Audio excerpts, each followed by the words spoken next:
Hey, it's Alan Berg. Before we get into this episode, I'm starting something called Ask Me Anything.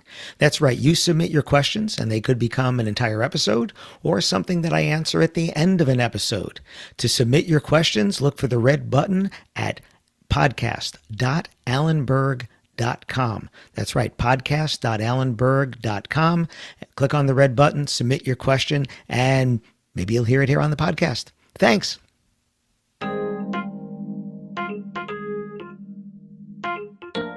Is the art of networking lost on Gen Y and Gen Z? Listen to this episode. Let's see what we think.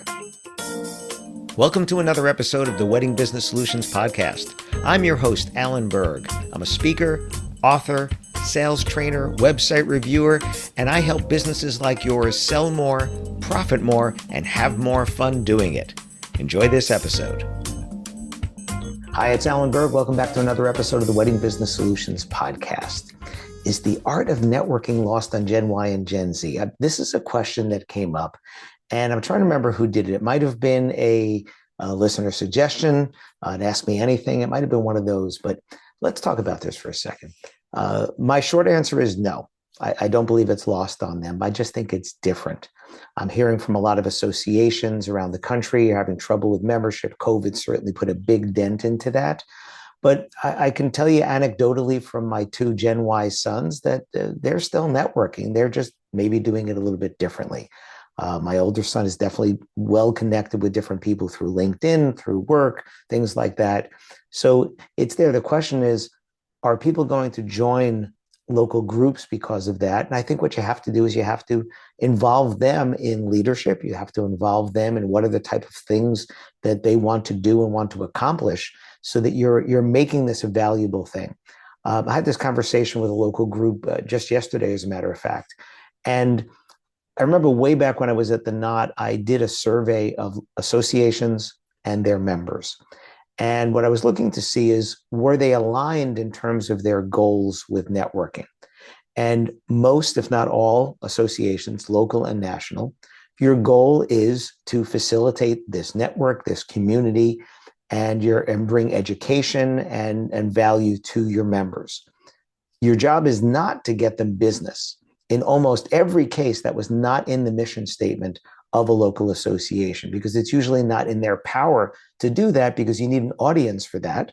That's what advertising and marketing things are for. But the association is there to help you learn better, network with people, and you might get business because of the people that also show up, because we know that people refer people they know, like, and trust. If you haven't read the book, The Go-Giver by Bob Burg, B-U-R-G, he was also on the podcast. Go back and look for that episode. That's what he said. All things remaining equal, we do business with people we know, like, and trust. Well, if you show up at these meetings, they're going to know, like, and trust you. And people are also networking online.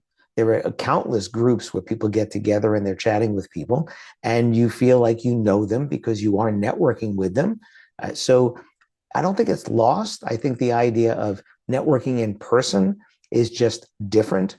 And I believe there are Gen Ys and Gen Zs that want to do it, and there are people that don't, just like there were Gen Xs that wanted to and Gen Xs that never showed up to a local meeting or never joined a local association.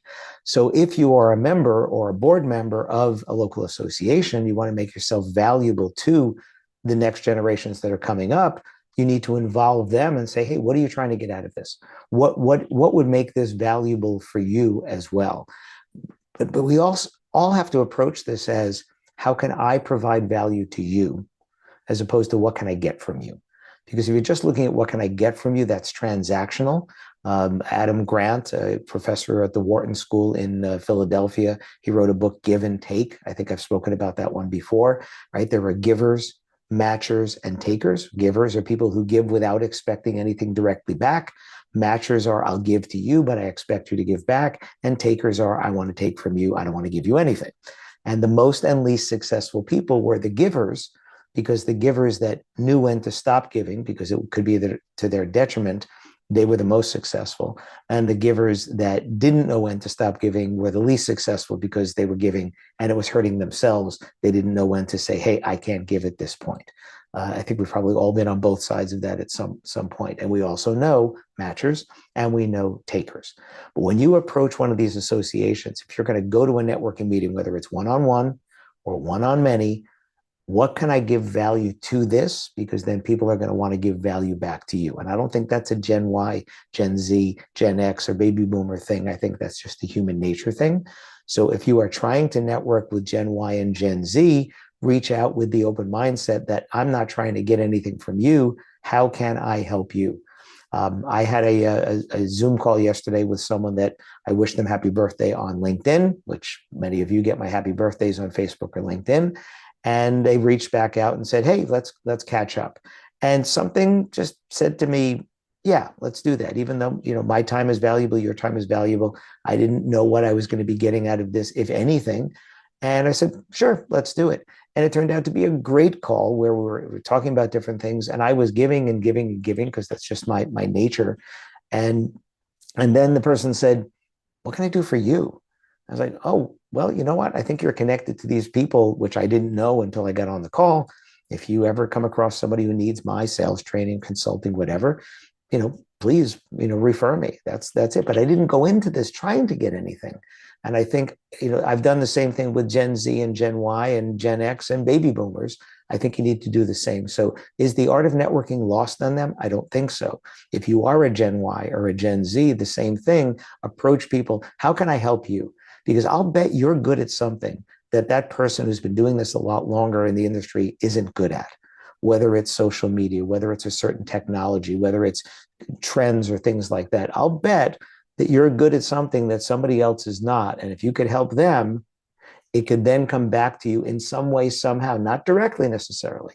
And if we're trying not to be transactional with this, no matter what generation you are, I think you'll find that the more you give, the more you're going to get. It may not be immediate, it may not be in kind, but it's really amazing how this works, how the world works with this, that will come back to you. So is networking lost on them? No, it's not. Is it different? Yes. Might you have to meet them where they are if you're a different generation and you're used to networking a certain way? Maybe you might have to. So think about that. And the next time that you have an opportunity to work with someone, including a new competitor, by the way, I did a presentation at Wedding MBA called Not Another Competitor, and about what can you learn from them? What can they learn from you? So just think about networking in terms of not making it transactional, making it relational. And I think you'll find that this is not a generational thing. And let's not put labels on people because of the year that they were born in. And let's give people an opportunity to show who they really are, because we judge people really more by their actions than their words.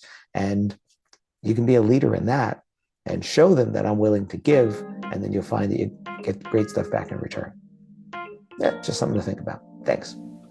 Thanks for listening to this episode of the Wedding Business Solutions podcast. If you liked it, please subscribe to this channel and post a review on your chosen platform, Apple Podcasts or whichever one.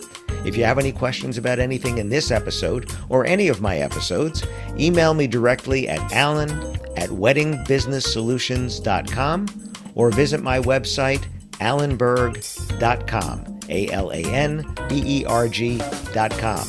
If you have any suggestions for future topics or guests that you'd like to see, please again email me or visit my website.